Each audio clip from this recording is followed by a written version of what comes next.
So if you own your own video production company and you are color grading yourself, then the chances are you are limited on time. And that's what we're going to learn how to do today. So this is how I color grade all of my Sony FX3 footage. I've created my own series of LUTs. They're called infinity grades. So what I'll do is pick the one that I think will work best for this. In this case, the Eclipse LUT. I then look at my scopes to see where I'm sitting. Right click, clean up node. We're gonna come over to our HDR first. All I'm gonna do is raise the shadow by 5. Before and after, just raise up the shadows by a total of 10, just to boost it a little bit. We're then going to come over to light, bring it down by 5.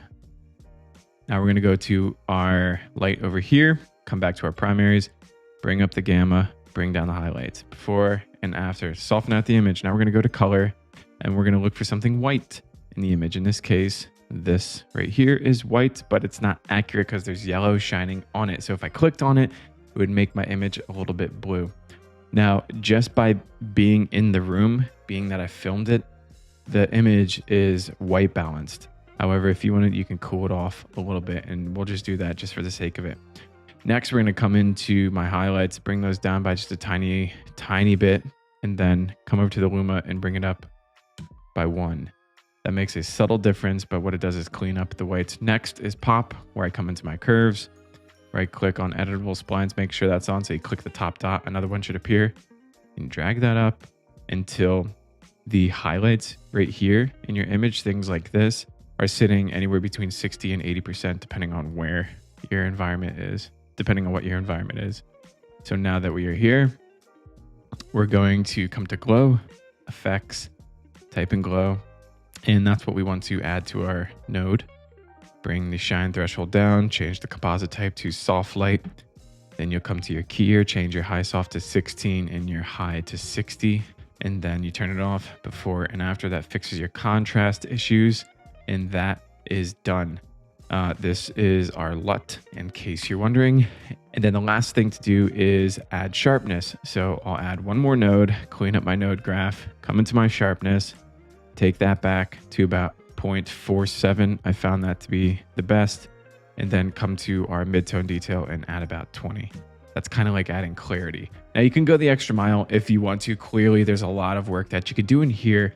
And that would look like doing something like this, like adding another node, cleaning up your node graph, creating a power window where I can stretch it out, put it over my subject, turn this up just so I can see what I'm working with, invert my mask, and then rotate to make sure that I have it set up the way that I want it to, soften it out, and that I would be okay with. Maybe stretch it out just a little bit more. And I'll come back in here, reset this because that's not what I want. I'll bring the midtone detail down. That's like adding artificial blur or bokeh. I'll reduce the sharpness here. So we're doing that.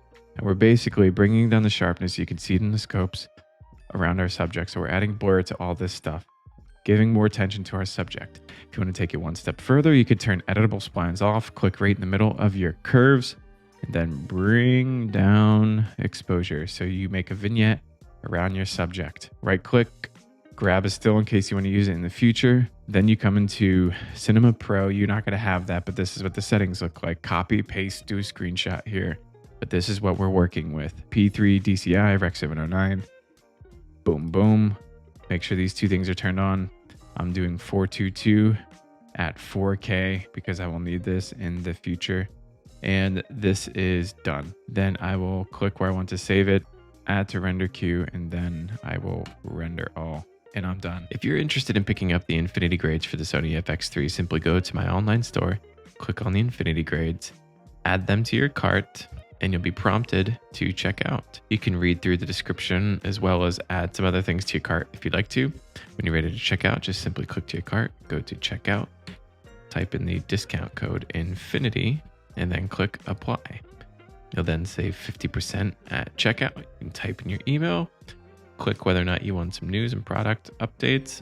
And if you are ordering as a company, feel free to enter that in so that way you can have a write-off for your business. Then click continue and you're good to go.